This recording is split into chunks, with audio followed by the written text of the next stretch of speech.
Our topic today is the Dark Ages and the world of Homer.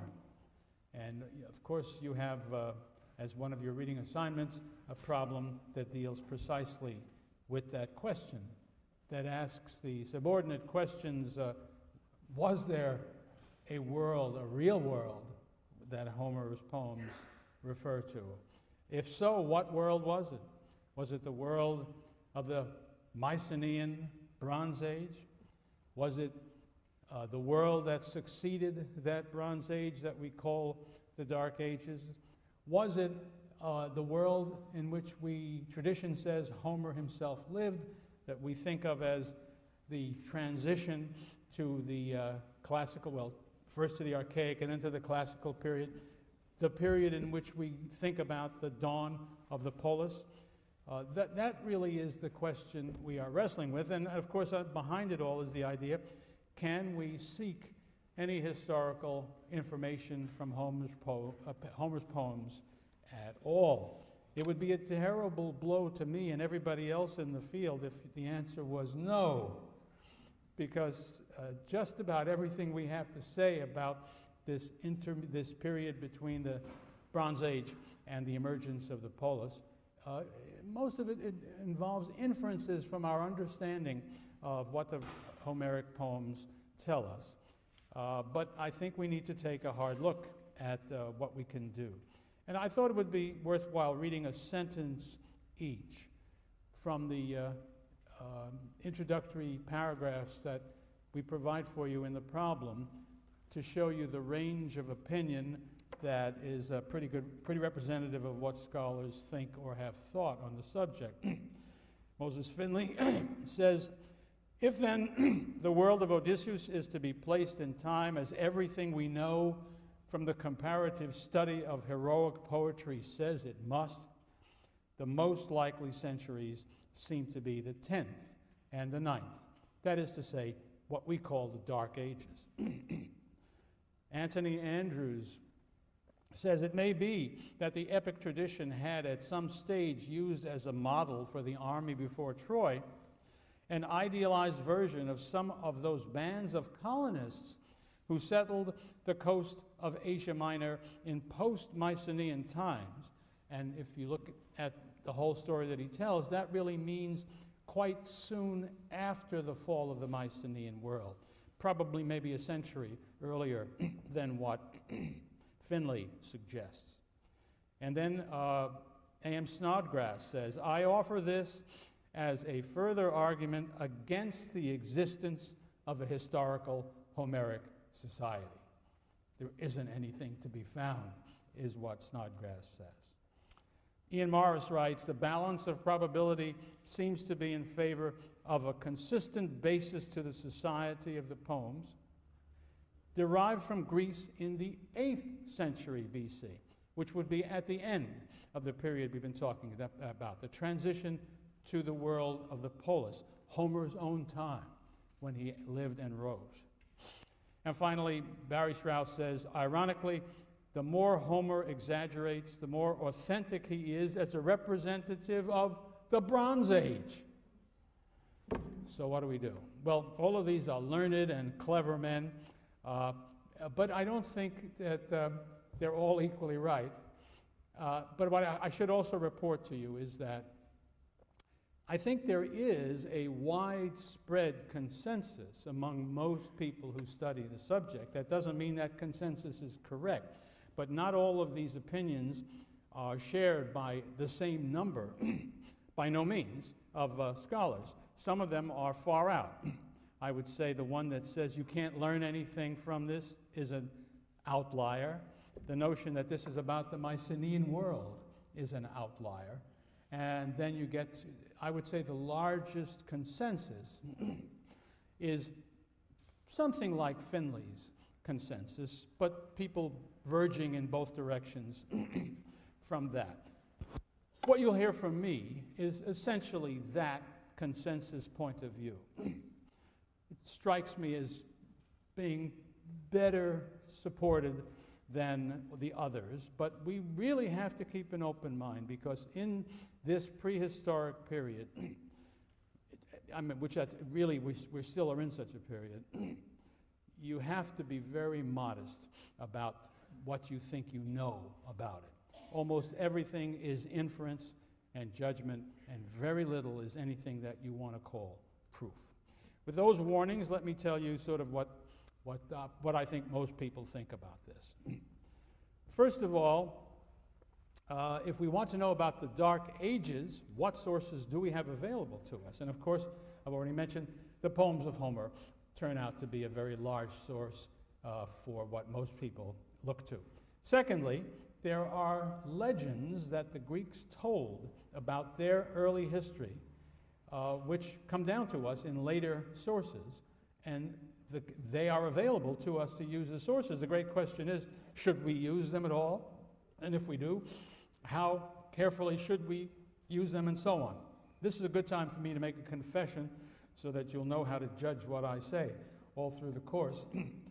I'd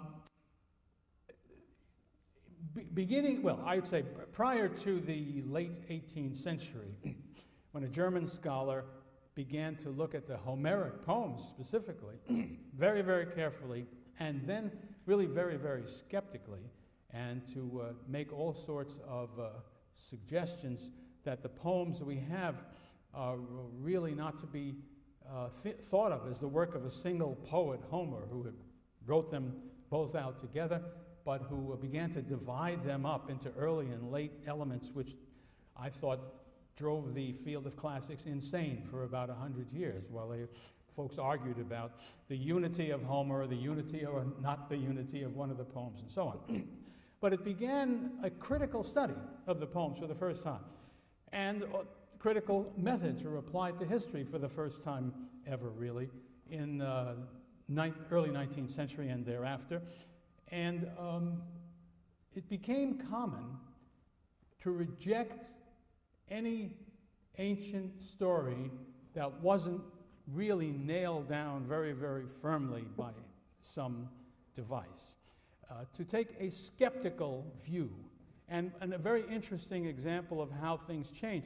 If you look at people, say, Englishmen writing about ancient Greece in the late 18th century, they tell the story of the early days based upon the legends as though the legends were reliable information to some degree. When you get to the, say, the middle of the 19th century and the work of the great English historian of ancient Greece, George Grote, he begins his story in 776 with the Olympic Games. He does tell you all about the legends first, but he puts them aside and says, they're just legends. Now let's talk history. And he doesn't begin that until the 8th century BC. And so there is this critical school that says, I won't believe anything unless it is proven to me. At the other extreme, there's me, the most gullible historian imaginable. My principle is this: I believe anything written in ancient Latin or Greek unless I can't. Now, things that prevent me from believing what I read are internally contradictory, or what they say is impossible, or different ones contradict each other, and they can't both be right. So in those cases, I abandon the ancient evidence. Otherwise, you've got to convince me that they're not true. Now, you might think of this as indeed gullible. A former colleague of mine put the thing very, very well. He spoke about, and I like to claim this approach, the position of scholarship to which we call the higher naivete. And the way this works is, you start out, you don't know anything, and you're naive, you believe everything. Next, you get a college education, and you don't believe anything. And then you reach the level of wisdom, the higher naivete, and you know what to believe, even though you can't prove it. Okay, be warned, I'm a practitioner of the higher naivete. So I think the way to deal with legends is to regard them as different from essentially sophisticated historical statements, but as possibly deriving from facts, which have obviously been distorted, misunderstood, misused, and so on. But it would be reckless, it seems to me, to just put them aside and not ask yourself the question, can there be something believable at the root of this? And just to give you some small defense of that approach, I always like to ask, so supposing we didn't have a single historical record, no newspaper, no diaries, nothing totally reliable, for what happened in the latter part of the 18th century in America. Would we know anything about what happened? Of course we would. We would know that there was a revolution. It was against Great Britain. I'm sure we would know that the French assisted in that. I am certain we would know that George Washington was the commander of our forces in that battle. Those are easy. There's no getting around. We'd know those things. Then it gets to be more interesting as we speculate. We would know as a fact that George Washington threw a silver dollar across the Rappahannock River, except that it's impossible, so we could dismiss that one. We would be told that he was very honest and told his father he chopped down a cherry tree, which would be baloney. But we would be told that too. But I think we would be told also very many true things which came down to us. So the hard job would be to select among these legendary things to see what fact can be found. And it will never be easy or deadly certain. But that's what I'm talking about here. Finally, there is the source that people who are skeptical most like to believe because it's tangible. I'm talking about archaeology, which is the discovery and examination and evaluation of material evidence that is not in writing. The actual remains of places where they lived, the implements that they used, and so on and so on. And the beautiful thing about that is you actually have it. It's objective. It's an object. It's not something that somebody imagined. But you shouldn't derive as much confidence from it as a lot of archaeologists like to, because it's only a thing until you say what it means, until you put a date on it, until you try to understand what it really is, what its function was, who brought it there, who left it there. All those things have to be reasoned out from all the evidence, all the information you can get. So there's an astonishing amount of speculation involved in establishing this apparently rigorous objective technique. We certainly need to use it, and we need to use it as carefully, that's my point, as carefully as we use everything else. But it is indeed very valuable in studying a world before our time, always. Now, we mentioned how important the poems are, so we need to take a look at the question of what they are and how we know about them and so on.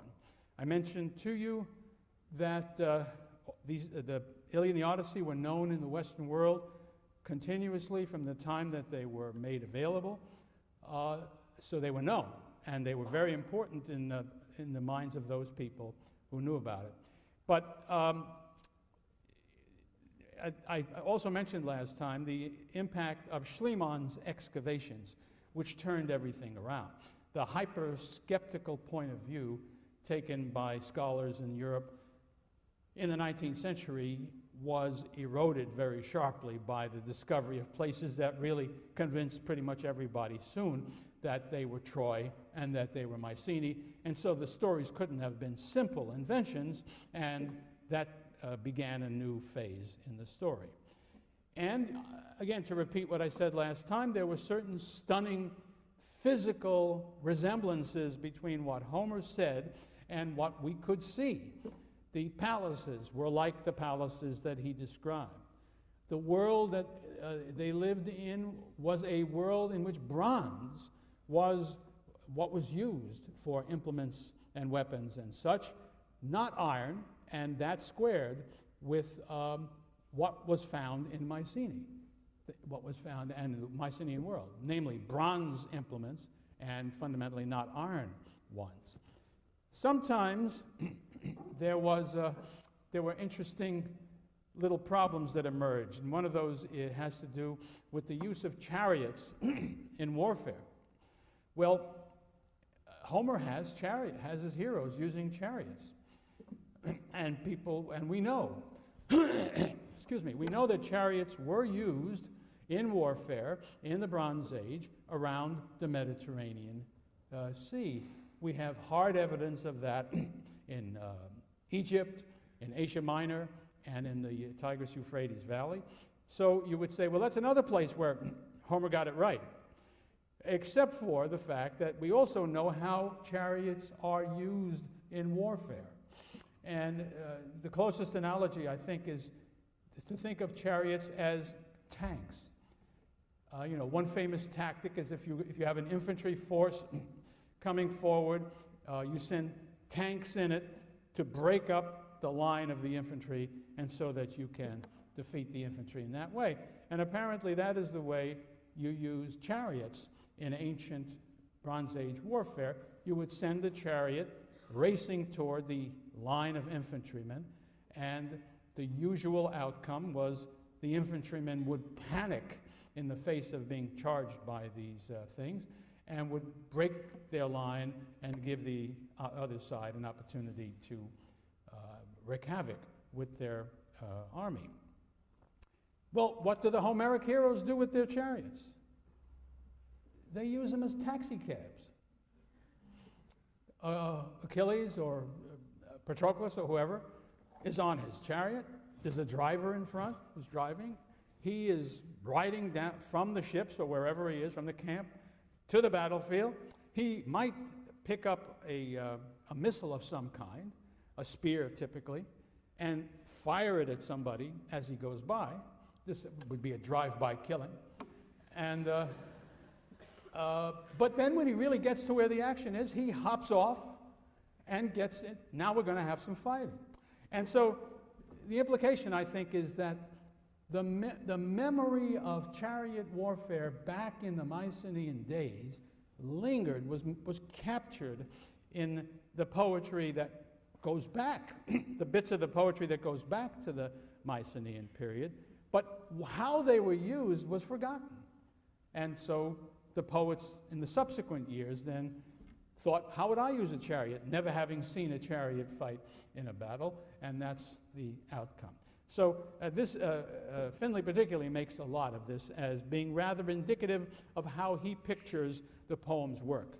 There are sort of legitimate memories, some of them going way back to the Mycenaean period, but which may be misremembered in some significant detail. And then, of course, there's lots of stuff that doesn't have anything to do with the Mycenaean period. His view is much, if not most, of what we are told about the Homeric world comes, as he says, in the 10th and in the 9th centuries. One other thing that he doesn't mention, but I think is worth mentioning, many a scholar is very reluctant to admit that there's any Mycenaean stuff here, whatever, although they cannot fail to concede that some of the physical implements that are found at Mycenaean sites are precisely like what Homer says. But I think you can go a little bit beyond that. Some scholars have pointed out that in Book 2 of the Iliad, in the section that we call the Catalogue of Ships, the poet lays out just exactly how many warships came to Troy from Greece, and just exactly how many came from each town. And the names of the towns that are listed in that catalogue of ships, first of all, are all legitimate in the sense every one of them we know did exist in the Mycenaean period. And perhaps no less significant is that there are also towns listed there that are Mycenaean towns which disappeared after the Mycenaean period.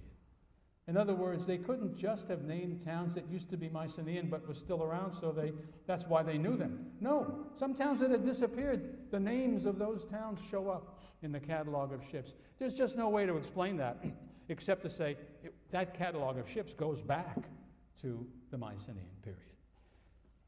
Now, the differences between what we find in the Homeric poems are also very illuminating, differences between that and what we know happened after the fall of the Mycenaean world. For instance, One of the most striking things that you find in cultures, anthropologists and archaeologists live off this, is what they do with dead bodies. Now, Mycenae, it's obvious. They bury them in the ground, as most of us do.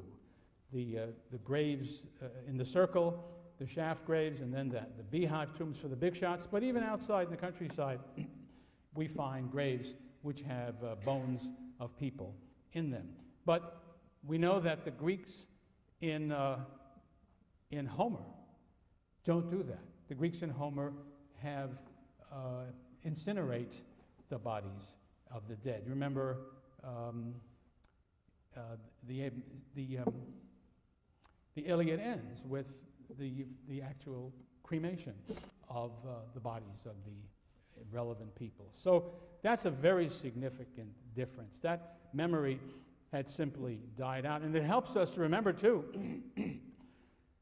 the tombs that we have seen now, they didn't see. That whoever was writing the poems of Homer, whichever poets were contributing to that over the ages after the Mycenaean period, they hadn't seen those Mycenaean sites. They were buried.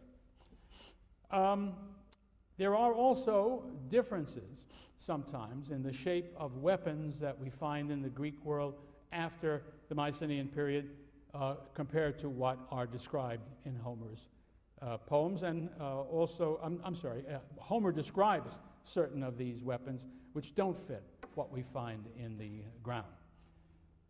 And here's another critical element in the story.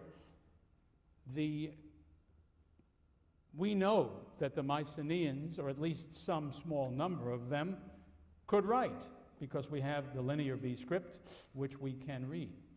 There is no clue that there is such a thing as writing in the Homeric poems.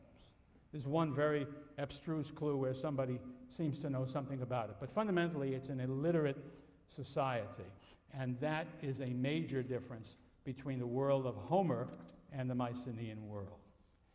Some other differences. Homer's kings, if you just see how they live, what they do, what their wives do, how they are treated by their fellow noblemen, they are, in a relative sense, very weak, very short on power, and really quite poor compared to these Mycenaean kings the results of whose work and lives we see at places like Mycenae.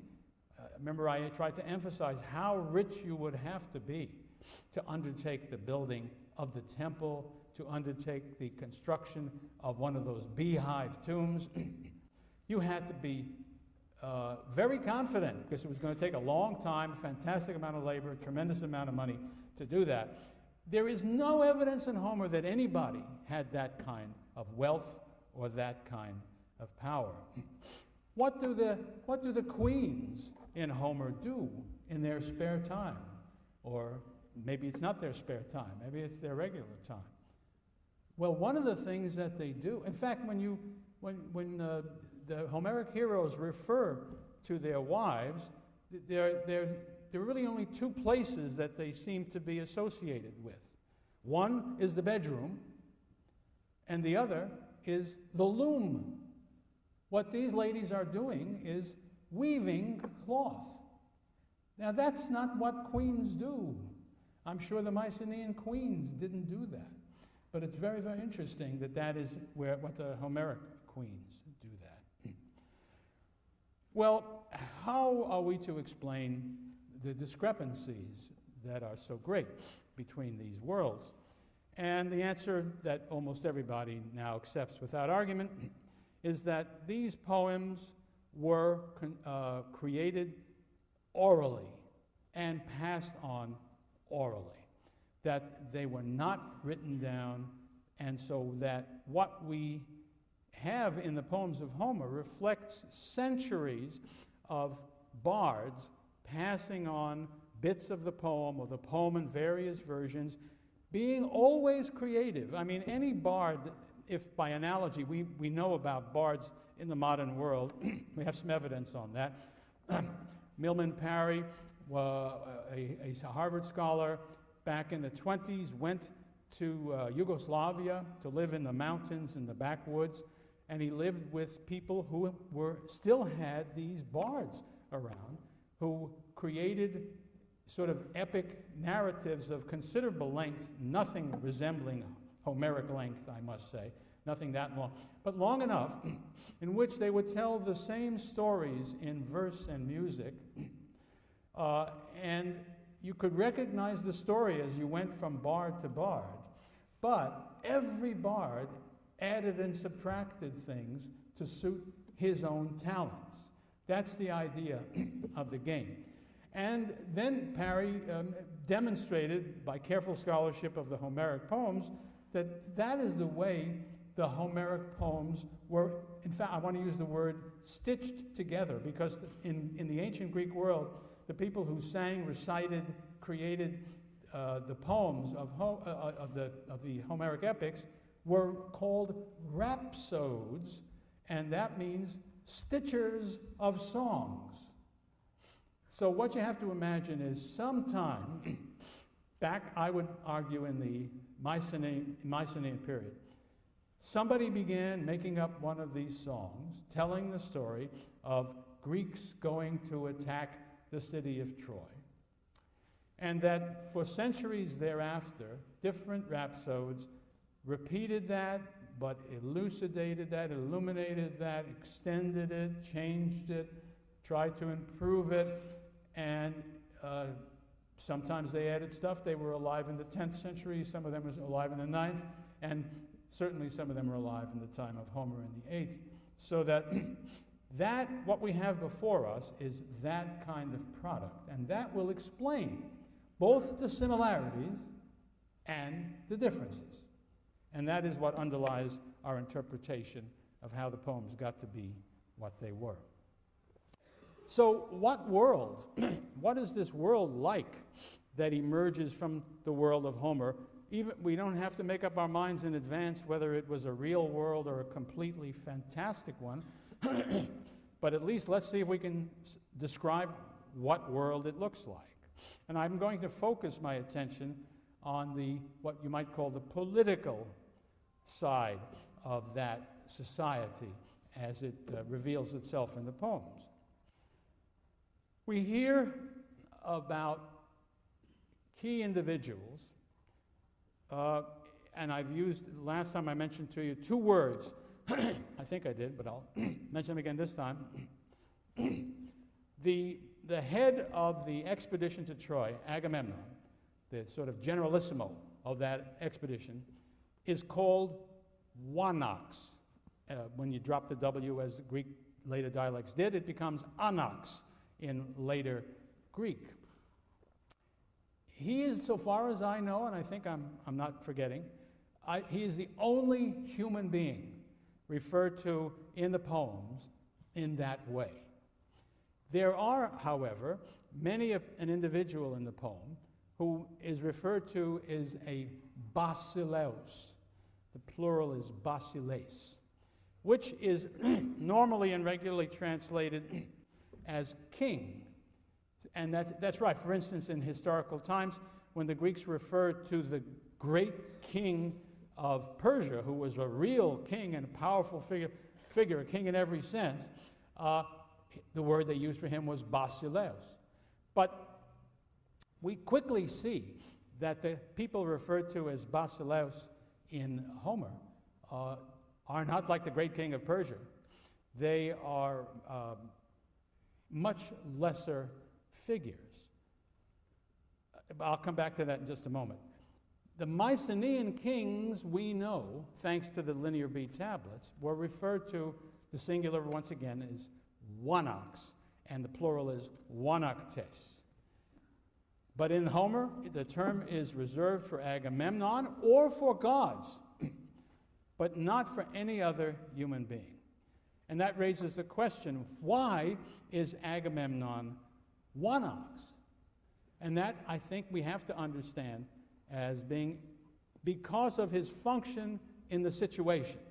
Namely, there is a multi-city invasion of Troy being carried on by these Mycenaean Greeks, Agamemnon has been chosen as the generalissimo, and that is what gives him temporarily the title of one ox. I would imagine, I'm very confident, that after the War of Troy, if Agamemnon had been allowed by his wife to live for more than a few minutes after he set foot at home, he would no longer be called one ox, but would be called basileus, like the other rulers of their local towns.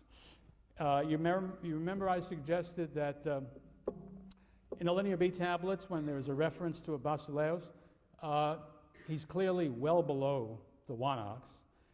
And some scholars suggest, in a persuasive way, I think, that these basileus may have been village chieftains, but that's as high as they got. But it's very interesting that when you get to historical Greece, as we shall see, there are no wanaktes, but there are, at least according to tradition, basileus. But there's no basileus has anything like the clout that the Mycenaean kings did, and of course we don't hear of any of them who have even the temporary special power that Agamemnon has. No human being is referred to as one ox in the period of historical Greece. And of course, the kings, when we see them in Homer, do not have a bureaucracy, do not have scribes. How could there be scribes? They didn't know how to write. There are no inventories. These are not rich guys with fantastic quantities of stuff that has to be cataloged and inventoried. The kings, by our standards for kings, are really very poor. What do they do in their spare time, or in their time in general? They themselves engage in agriculture. I don't mean they dig in the ground, but they supervise it, but they think about it. They are like people who are in charge of a plantation, their own plantation, I mean. So that's one of their activities. You cannot imagine the great kings of Mycenae doing that. They would have had all kinds of subordinate officials taking care of that. Another thing that these kings are seen to do, which is in a way even at a lower level, is to be herdsmen. Again, not themselves out there with the goats and the sheep, but referred to as having these herds and having to cope with them. Another very popular, I would say the most popular activity among the kings, popular with the kings, was piracy. That's what they brag about. Achilles, my God, what a king he is. He sacked 24 cities. Why do you sack a city? To steal what they have. And, well, there are all kinds of wonderful examples. People in the Iliad and the Odyssey, some stranger comes, this is in the Odyssey, and they ask him, Sir, are you a pirate? And he says, no, I'm not a pirate. Just like they asked him, do you come from Chicago? It's, that's not, he wasn't insulted. He didn't, no, I'm not a pirate, but I could have been, of course. We understand that. But later on, in the story that Homer tells in the Odyssey, Odysseus himself is such a newcomer. He comes, he's taken to the beautiful city on the island of Scheria, Phaeacia, and treated with great respect as you're supposed to be in the Mycenaean world. But after dinner, they do what they do to amuse themselves. They have athletic contests, and they ask Odysseus to participate. And he says, no, I'm too miserable and wretched. And the guy says, oh, you must be some kind of a merchant. And Odysseus says, that was a black remark. And those are fighting words. You can't call, we know Odysseus himself is a basileus, and you don't call him a merchant. Pirate? Sure. Merchant? No. Another thing that is interesting is that when you look at the burials of Greeks in the post-Mycenaean period, in the Dark Ages, there's nothing resembling those grand tombs and the wealth that's buried in them for the dead, you find that the tombs of noblemen are very much the same one as the other. You're struck by the equality from the standpoint of riches of the dead nobility. No great distinction, and no great riches either. You're dealing with a poorer world and a world that doesn't have this kind of outstanding monarchy. So, one of the things I think we learn is that the Homeric world of the kings, the role of the kings, the wealth of the kings, the power of the kings, the place of the kings, is not taken from the Mycenaean period. If it's describing anything that's real, it's describing very clearly a post-Mycenaean world in those dark ages that we have been talking about. But another thing that crops up is that in the Iliad and the Odyssey, you get a very clear picture, really, of what is the political structure of each society. And by the way, you must keep in mind a very important difference between the Iliad and the Odyssey. The Iliad takes place at Troy. None of these noblemen, none of these kings, none of these heroes is back home in his own town ruling it.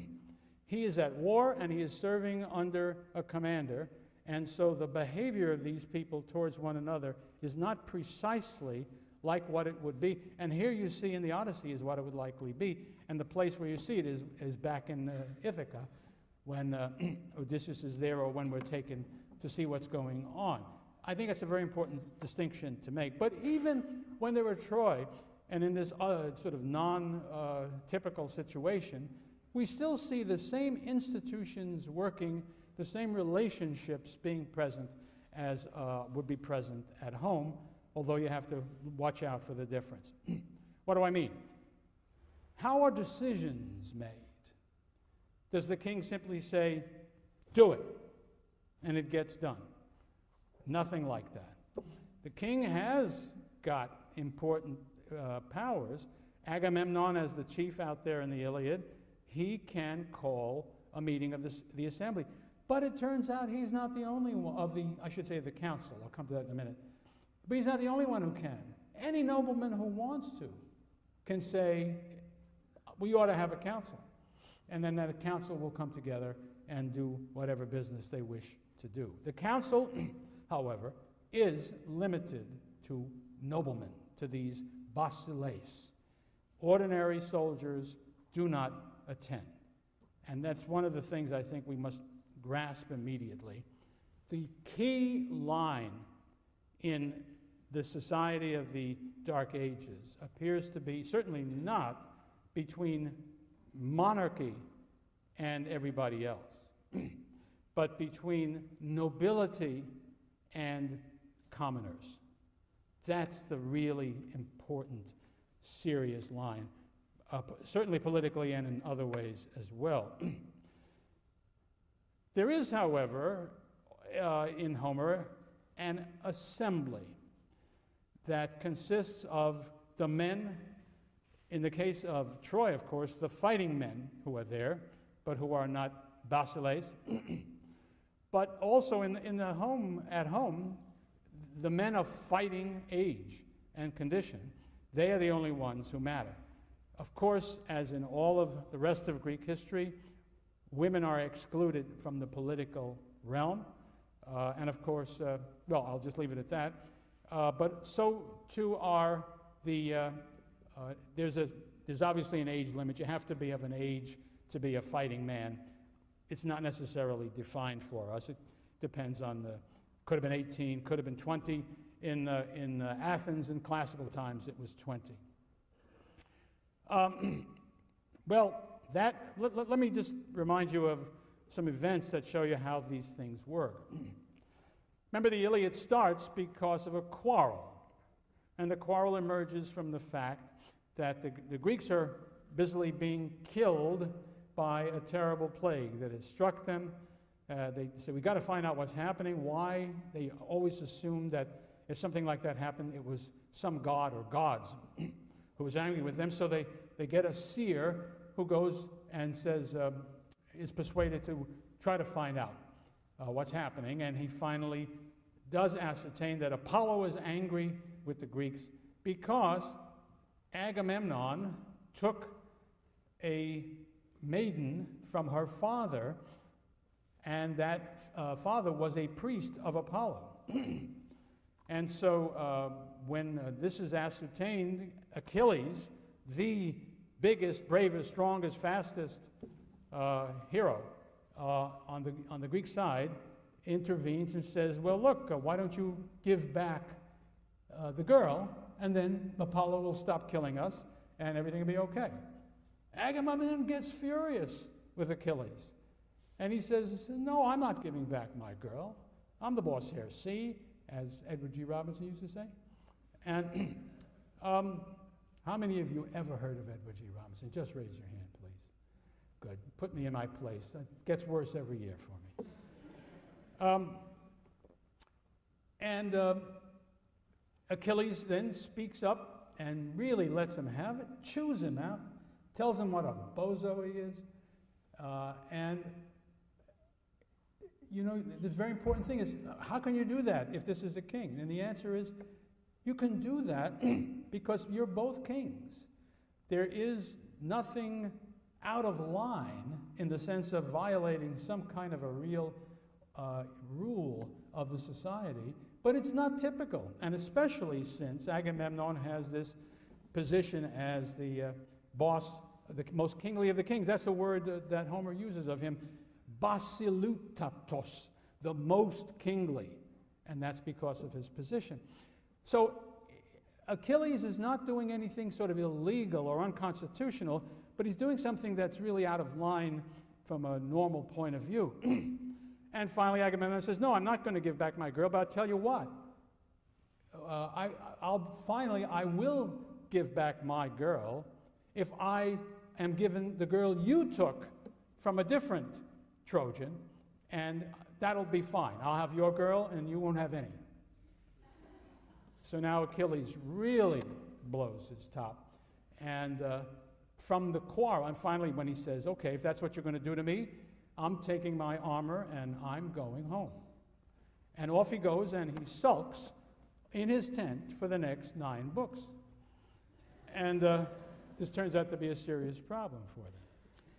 So, what you learn from that is that the way decisions are made, important decisions are made, even in this army, is by discussion among the basileis, among the noblemen, and you will try to reach a consensus about these things. And in an extreme, odd situation like this, it would have to be that they would have to do what the commander says, but it would, and probably back home there would be the implication that if you can't work things out among them with consensus, probably the king has some weight. But what we have to remember is you can't give orders to anybody typically, although Agamemnon can get away with it on this expedition. Well, that's one story. Another story that we're told is that soon afterwards, also in that same place in the Iliad, a dream comes to Agamemnon, because you know this is their 10th year. They've been trying to take this city for 9 years. It's almost as bad as Iraq. And the soldiers are tired of all of this. If we can't take the city, we ought to go home. And there's a lot of a spirit that says we ought to go home. And so a dream comes to Agamemnon, and God says to him, here's what you need to do. You need to try the spirit of your men, and to, in that way, to inspirit them to carry on until victory. So what you should do is to get up and speak to your soldiers and say that you're never going to take Troy.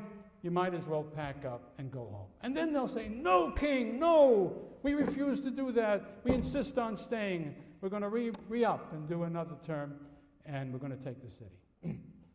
So Agamemnon says, great, I'll do that. And he calls the troops together to battle, and he makes his little speech, and then I wish I could reproduce the Homer. I didn't take it along with me. But the essence of it is a great roar and rumble emerged as the troops turned and began racing back to the ships to get the hell out of there. Just to carry on some of the highlights of that story that tell us a lot really about the society. So as they're roaring back, suddenly Odysseus, the slyest, the cleverest, the smartest of all of the Greeks, he goes racing among the troops who are heading back, and he grabs one, and Homer says, when he came to a gentleman, a basileus, he would say, "Sir, you are making a mistake. You don't understand the game that Agamemnon is playing," and he explains it to him, and the guy says, "Oh, okay." When he comes to one of the common sort, he says, "You bloody imbecile, get the hell back to where you belong." That's a rough translation. And everybody finally grabs enough of them, and the thing turns around. Everybody goes back and sits down. And up steps one man. Homer describes him as the ugliest man in the entire army. So you get a clue as to what we're supposed to think about him. And he makes a speech which denounces all of the basileus, Agamemnon ahead of any of them. And he says, "We ordinary soldiers have had enough, and we would like to go home." And up steps Odysseus and blasts him with his scepter, smashes him across the back, leaving a welt that could be seen by the entire army. And tears came to the eyes of this guy. Are we supposed to feel sorry for him? Well, the next lines in Homer say, one soldier popped up and said, "Of all the great things Odysseus has done for us here, that was the greatest." To shut up a big-mouth idiot like Thersites. Well, what Thersites had done that was wrong, of course, the poet and Odysseus didn't like his policy suggestion, but what he really had done, he had no right to speak at all.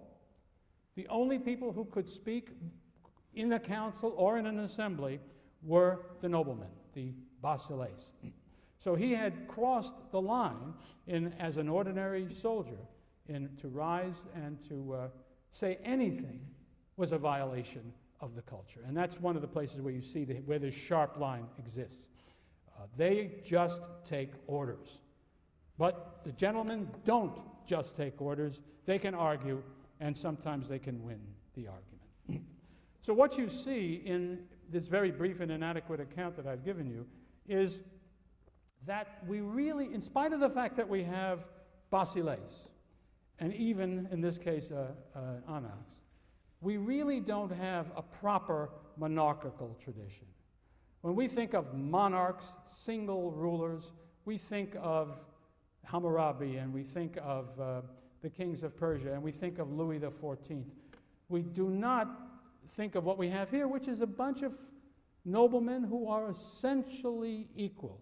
And the differences between them don't come from birth or rank as between them, but from wealth and power that they happen to possess.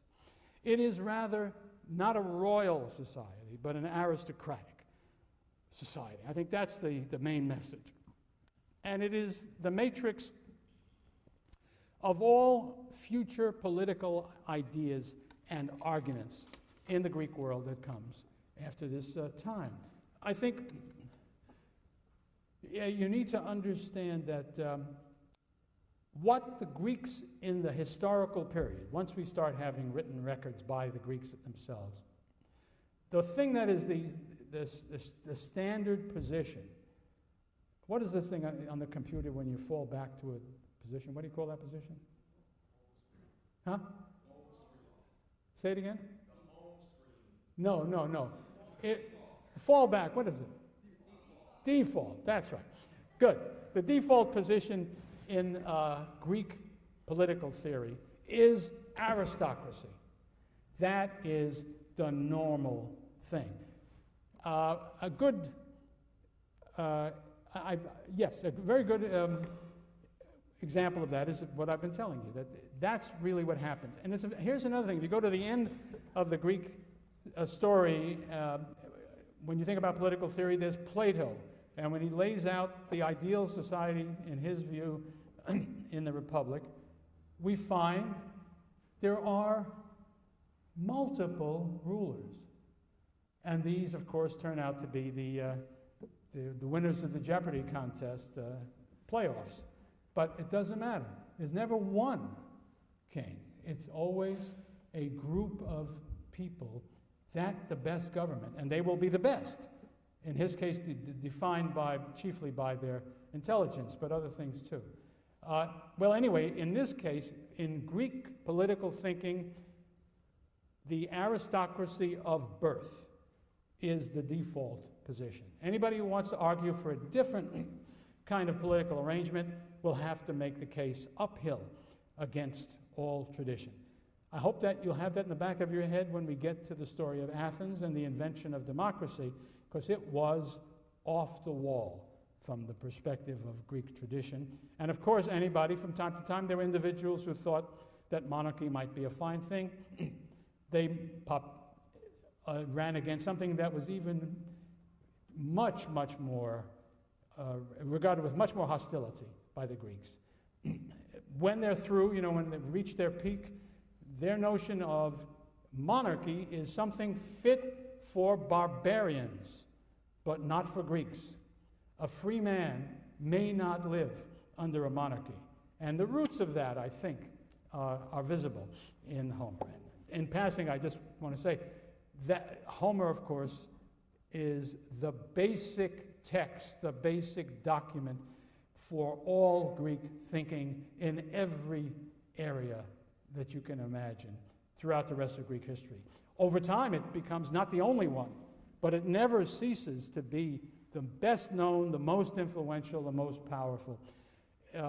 If it were a religious document, primarily we would speak of it as the Greek Bible, but it isn't. Nonetheless, well, some examples.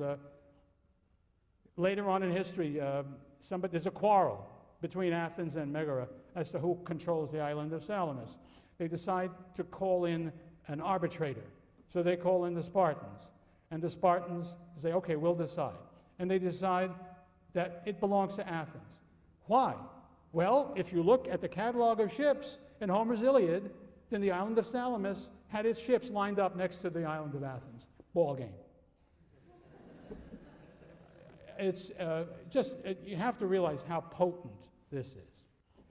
Well, let me turn to another aspect of the story of Homer and how the poems play into Greek society. I want to talk to you about the ethics and values that emerge from the reading of the Iliad and the Odyssey. I mentioned religion, and so we should take a look first at the gods. We are talking, first of all, remember, about a multi-deity society. Polytheism is what we're talking about. That is true of all of human societies that we know anything about, down to the earliest possible exception, I suppose. Well, it depends what you think is earliest. You could say the Hebrews are the earliest pure and simple, but depending on how you date biblical things, there's an outside chance that an Egyptian pharaoh in the 16th century BC, I think, might have claimed to have some such state. But otherwise, there is no such thing. So, this is a polytheistic society with heroic characteristics. That is, this kind of aristocratic outfit, aristocracy of birth, which is legitimized by heroic behavior on the battlefield. Now, one of the things the Greeks believed, as we discover from a poem written by one of their major poets, is something, so far as I know, unique to the Greeks. They claimed that they were of the same race as the gods. And I really don't know of anybody else who made that claim. And so you will hear Homeric characters referred to by epithets. Homer, part of the technique of passing on oral poetry is by having epithets attached to the rulers to help with the meter. Some hero will be called Dios, meaning godly, godlike. Diotrephes, reared as a god. isotheos, equal unto a god. And there are others as well. Now, mind you, notice these are not people referred to as God-fearing or lovers of God. No, they are just about equal to the gods according to these terms.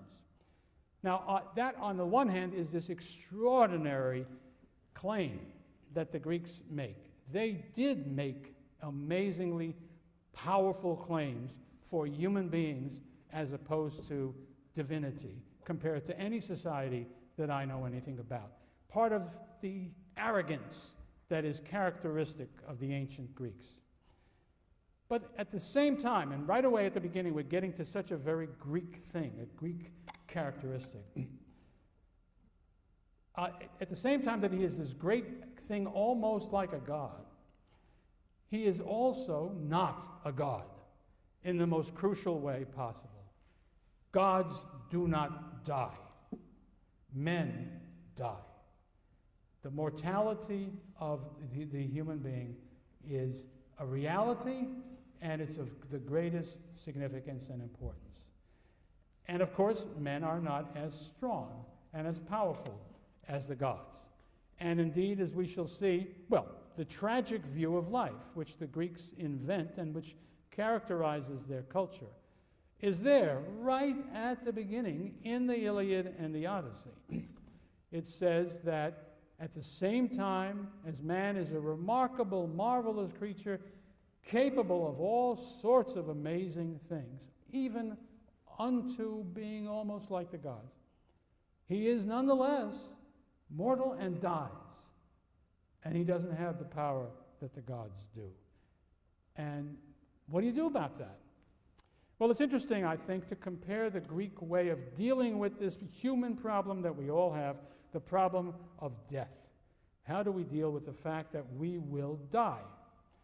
Well, there's what I like to call the Eastern solution that you find in many in Eastern religion and philosophy, that says that man is, in fact, nothing. He is dust. He is dung, depending on which story you listen to. So, of course you're going to die. Who cares? Why should you care? You were nothing to begin with. You'll be nothing when you're finished. Relax. Then there is what I would characterize as the Christian solution. You're worried about dying? You need not die. If you are a good Christian and you do all the things that you need to do to be a good Christian, you will not die. You will have personal immortality. So that's how you get around that problem. No need to worry if you're doing things right. Well, somehow Christians continue to worry, and we have millennia of them killing each other about how you're supposed to worry about these things. But if you can accept the purity of the statement I just made, it's at the root of the thing, you have a solution. But the Greek tragic view does not take either of these routes, which I regard as a relatively easy escape from the problem compared to the way the Greeks got stuck. Man is great, and they keep saying so. He is important. He is capable of great things. He is of the same race as the gods. And at the same time, his life is short, and death is final, and death is bad. I ought to say a word about death in order to comprehend what the Greeks thought. You know, different peoples have had different ideas about them. Sometimes the notion is it's just terrible for everybody with actually pain and suffering, and others have a notion of a wonderful kind of a heaven in which marvelous things happen to you, sometimes spiritual, sometimes physical, depending on the religion. But for the Greeks, as I think for quite a few other people in the ancient world, death was nothing in the worst sense of the word. You just went somewhere and there was nothing. There was darkness. There was nothing at all. some few people who had sinned terribly and earned the wrath of the gods would indeed be tortured in some special and typically Greek interesting way. You remember Tantalus? He had done a terrible thing, and there he stood forever with his feet in the water below, and above him a tree with grapes hanging down and dying of thirst. And every time he went down to try to sip some of the water receded. And any time he reached up for the grapes were pulled back. That is a Greek idea of hell, where you got to keep trying and you always lose. So, but that's the picture. And the other, you have to realize that death is a bad thing. In the Odyssey, Odysseus has reason to go down to Hades. And while he's down there, he comes upon Achilles, who has died. And he says, well, it's good to see you, Achilles. Say, you look fine. You must really be doing okay down here. I know that you are a judge down here and much respected, so looks like you've beaten the rat. And Achilles says, Odysseus, don't say a word to me about the virtues of death. Better to be a serf, the lowest serf on the earth, than to be a king in Hades. Now, that's as bad as it can possibly be. The great Achilles, respected still in the afterworld, would immediately turn it into be a complete nobody on earth. So it's very important. They faced without any real retreat the reality and the negative character of death, even as they refused to reject the significance of life or of mankind. That is what I mean when I speak of the tragic view, and it's very important. Now, it seems to me we can illuminate that a little bit by comparing it with various modern approaches to the same sorts of problems. We haven't gotten rid of those problems yet, in spite of modern medicine. We live still, I think, in what might be called the age of the Enlightenment. That is the dominant sort of paradigm of what life is all about, at least in the Western world, and a good deal more of it where the West has had an influence. At the core of it is a belief in progress, something that was essentially not present among the Greeks. Progress, in the eyes of the philosophers of the 18th century, though they would have been very angry to hear me say this, was something like the equivalent of Christian hope for immortality. The hope of the Voltaires of this world was that they could make the world better constantly by their efforts, and this would be rewarded in a kind of a way because progress in the future, after they were gone, would redound to their credit for having brought it about, and that in some sense they would live on in this society which they had improved and made a better thing. Another aspect that is very important in this sort of Enlightenment approach is individualism, that the core of everything is the single individual person. As we shall see, this is very different from the Greeks. Now, the Greeks were very much concerned with individualism, and this is especially true of the Democrats in Athens. But even their most potent spokesman and leader, placed the goals and achievements and everything else of an individual behind something that they thought was more important, which was the community at large, which in historical times was the polis. Well, that's not the way it is with the modern world, and that's not the way it comes out of the Enlightenment. The individual is the ultimate. The Enlightenment, if you go back to its roots in the 17th century with the likes of Hobbes and Locke, what is the ultimate place you go to. It is the rights of individuals. You may not stamp out the rights of individuals. They are inherent in everything. Either you believe, as our founding fathers said, that we were endowed with them by our Creator. They didn't say God because, of course, the Enlightenment thinkers were not so sure they believed in God, but they still seemed to believe in something they wanted to call a Creator. Or if you didn't believe in God, this was just a natural right. Nature gave each individual the right to life, liberty, property, and nobody could take these away legitimately. Well, the Greeks had no concept of natural rights or of rights that human beings were given by the gods. That is a very important difference.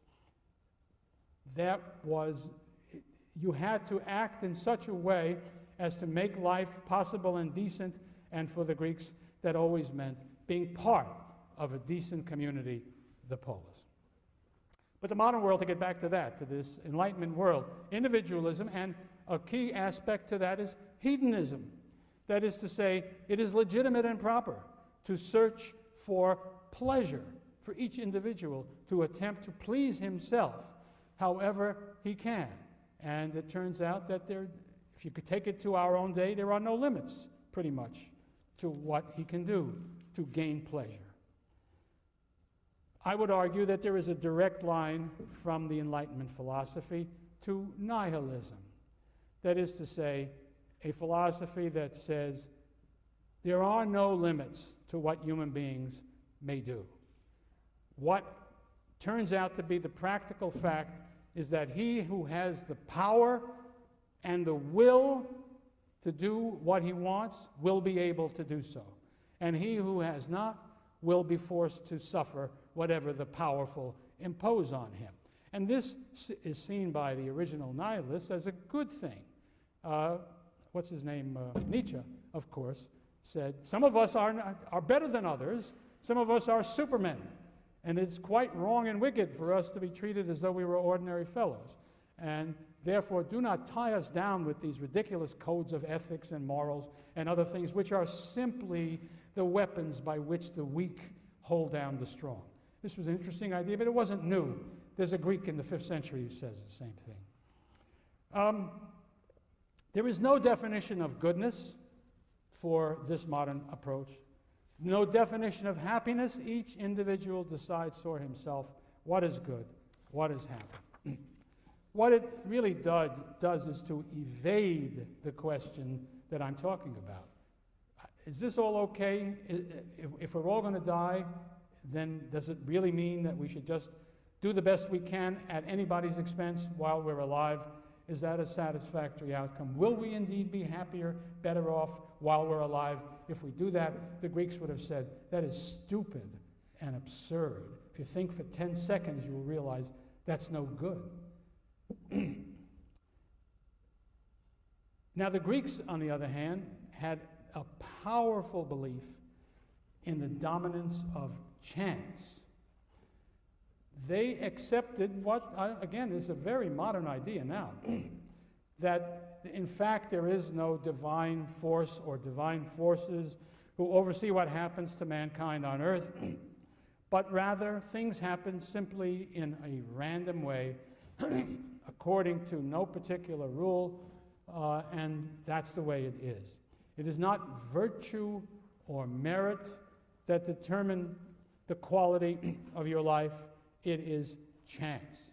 And there are several places in the Iliad and the Odyssey that emphasize that point. Well, that leaves the Greeks with something like this question. In the light of human mortality, the disinterest of the gods, the chanciness of life, what can man do to achieve happiness and immortality? Because he still doesn't feel happy about his mortality. Though he accepts that this is a problem, it's something that he still hankers after. It's inevitable that people should. And part of the answer is very Homeric. It is the heroic ethic. At a certain place, I think a couple of places in the Iliad,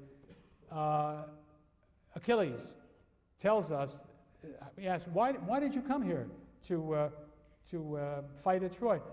We are told, we know the legend says, Achilles was told before he came that if he did not go to Troy and fight in that war, because his mother was a goddess, he had partial divinity in him, he would be immortal. He would never die. But, on the other hand, he would not be great and famous. His memory would not be carried forward into the future. If he went to Troy, he would die. But his memory as the greatest of the Achaeans would be immortal forever. Well, you know the choice he took, and you know that it turned out to be right. We still know about Achilles, don't we? And when we're all gone, people will know about Achilles. So we should take the Greeks very seriously on that score. Well, anyway, sometimes he's asked, what made you come here, in spite of that? And his answer was, well, when my father sent me here, he told me a number of things that I'm supposed to do, but the most important of these was the Greek words, aien aristeoin. Always be the best. The best doesn't mean morally the best in anything like our sense. It means the greatest, the strongest, the ablest, the most admired. That is what you want to be. Well, you can only do that if you are in a contest. You can only be the best if somebody is not as good. And the Greek word for that kind of a contest is agon, A-G-O-N. And so it's fair to think about the Greeks, I think it's very necessary to think about the Greeks, as having a particular agonal society, a society filled with competition, in which, if not everybody, lots and lots of people are constantly striving to be the very best, whatever the definition of best is in the context that's relevant. Now, I guess I'm out of time. So I'll pick up the story next time with the story about this heroic ethic and the impact that it has on Greek society.